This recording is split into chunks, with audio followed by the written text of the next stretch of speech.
A paz do Senhor, povo de Deus, nesta oportunidade estou aqui para continuar a série que comecei sobre todos os livros da Bíblia, e desta feita é sobre o livro do profeta Ezequiel. É isto mesmo, o profeta Ezequiel, cujo nome significa Deus estabelece.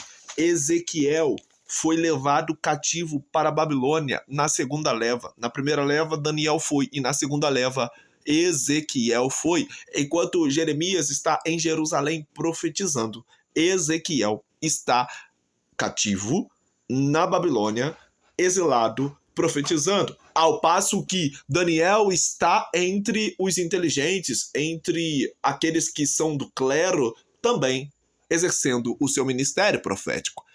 Ezequiel era filho de Buzi e aos 25 anos ele foi levado para a Babilônia. Aos 30 anos ele iniciaria o ministério sacerdotal, porque ele era de linhagem sacerdotal. Foi chamado para ser profeta e exerceu um ministério de 22 anos, casado, e quando passou por essa experiência de casamento, Deus o avisou que ele perderia a sua esposa. Ele usava muita encenação.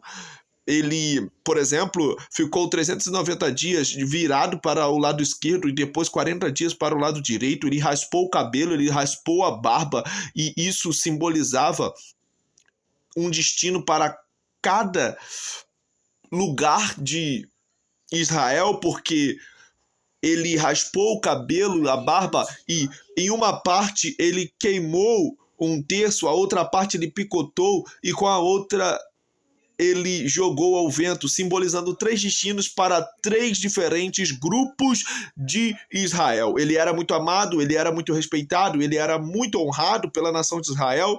O teu nome e o teu livro também não é mencionado em nenhum outro livro da Bíblia, embora ele seja muito comparado com o livro de Apocalipse e tem algumas semelhanças. Ezequiel foi morto com 52 anos por um príncipe israelita, porque ele confrontou a idolatria de Israel com base nesse príncipe que estava vivendo uma vida depravada. O seu nome é mencionado como filho do homem cerca de 87 vezes, e ele era cotado para ser sacerdote. O interessante de Ezequiel é que, mesmo em meio a tanto caos, mesmo em meio a tantas dificuldades, ele é chamado para, junto desses 3 profetas contemporâneos, enquanto Jeremias está em Jerusalém, enquanto Daniel está com o clero na Babilônia, ele está à beira do rio Quebar, faltando 5 anos para iniciar o seu ministério sacerdotal. E ele está profetizando, porque Deus o comissionou para profetizar. E é exatamente aí que o Salmo 137 entra. Salmo de número 137 é registrado e também é mencionado nesse tempo, nesse período em que um grupo de israelenses estão à beira do rio Quebar, isto é, estão na proximidade da Babilônia. Junto aos rios da Babilônia, sentamos a chorar com saudade de Sião. Nos salgueiros que lá existia, pendurávamos as nossas harpas, pois aqueles que nos levaram cativos nos pediam para entoar belas canções, e os nossos opressores que fôssemos alegres, exclamando: entoai-nos algum dos cânticos de Sião. Como, porém, haveríamos de cantar as canções do Eterno numa terra estranha? Se eu de ti me esquecer, ó Jerusalém, que se paralise minha mão direita. Pegue-se minha língua ao céu da boca, se não me recordar de ti, se não levar Jerusalém acima das maiores alegrias. Contra os filhos de Edom, lembra-te, Senhor, daquele dia em que Jerusalém foi destruída, como gritavam: desnudai-a, arrasai-a até os fundamentos. Filha da Babilônia, devastadora, bem-aventurado aquele que te dera paga de tudo quanto nos fizeste. Feliz aquele que agarrar os teus descendentes e os despedaçar contra a rocha. É nesse momento que eles começam a dizer isso. como entoaremos um cântico em terra estranha? Ezequiel é um profeta que profetiza muito sobre restauração, e além disso, Ezequiel é um profeta que faz com que Israel seja bem representada em um período de pecaminosidade. A divisão do livro, do capítulo de número 1 até o capítulo de número 24, é registrado que Deus será revelado a Judá por meio da queda de Jerusalém. Do capítulo de número 25 ao capítulo de número 32, Deus será revelado às nações por meio dos seus juízos contra ela. Do capítulo de número 33 até o capítulo de número 48, Deus será revelado ao mundo por meio da restauração de Jerusalém. É muito importante enfatizar que Deus faz substituições. Ezequiel era para ser uma pessoa que exercesse o ministério sacerdotal na comodidade em Jerusalém. Deus pegou ele e levou ele para a beira do rio Quebar, para ficar exilado e profetizar no cativeiro babilônico, porque é Deus que determina, é Deus que fala e também delega o que devemos fazer.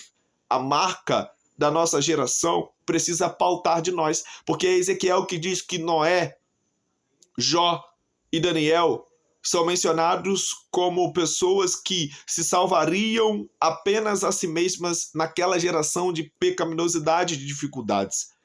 Ezequiel também registra que a alma que pecar, essa morrerá. Isso quer dizer que a salvação é individual.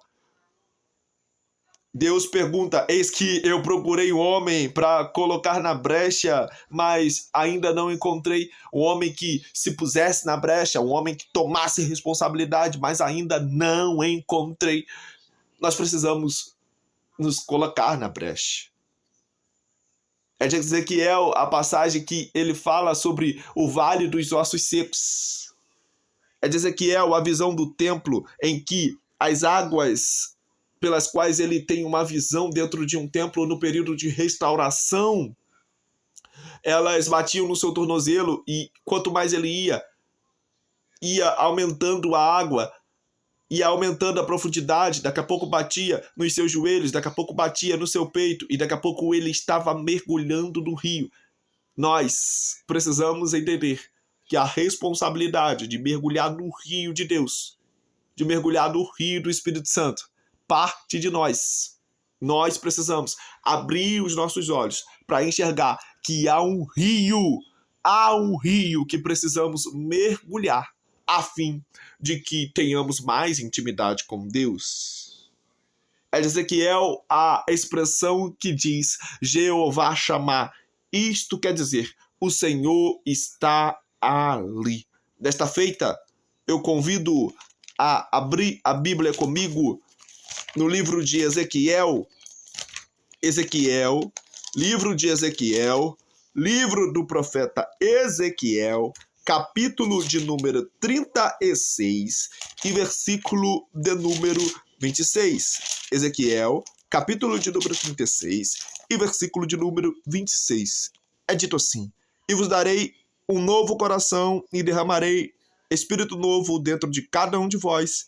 Arrancarei de vós o coração de pedra e vos abençoarei com o coração de carne.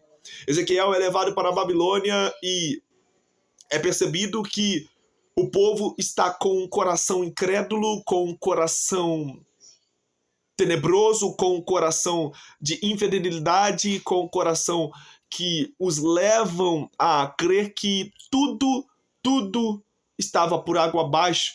E Ezequiel é tomado por Deus para dizer: Eu derramarei um espírito novo. Eu, o Senhor, arrancarei de vós o coração de pedra e vos abençoarei com um coração de carne. Nós precisamos viver isso. Nós precisamos ser vivificados por Deus e termos um coração segundo o teu próprio coração. Isto é, o coração de Deus. A motivação de Deus para a minha vida, a motivação de Deus para a sua vida é nos proporcionar um interior novo, a fim de que fluamos no seu rio, no rio da água da vida. Fico por aqui. Que Deus abençoe a sua vida, que Deus abençoe sua casa, que Deus abençoe sua família e que tenhamos um interior novo. Que sejamos pessoas que estão dispostas a profetizar restauração para Jerusalém, mesmo em meio a todos esses caos, a fim de que a restauração de Jerusalém alcance outras nações. E esta restauração só pode ser expressa se primeiro partir de dentro de nós, com um espírito novo e com um coração de carne. É isso que Deus tem para te proporcionar, meu querido. Deus abençoe sua vida, Deus abençoe sua casa, Deus abençoe sua família. E agora eu vou assistir o jogo do Brasil. Vamos que vamos!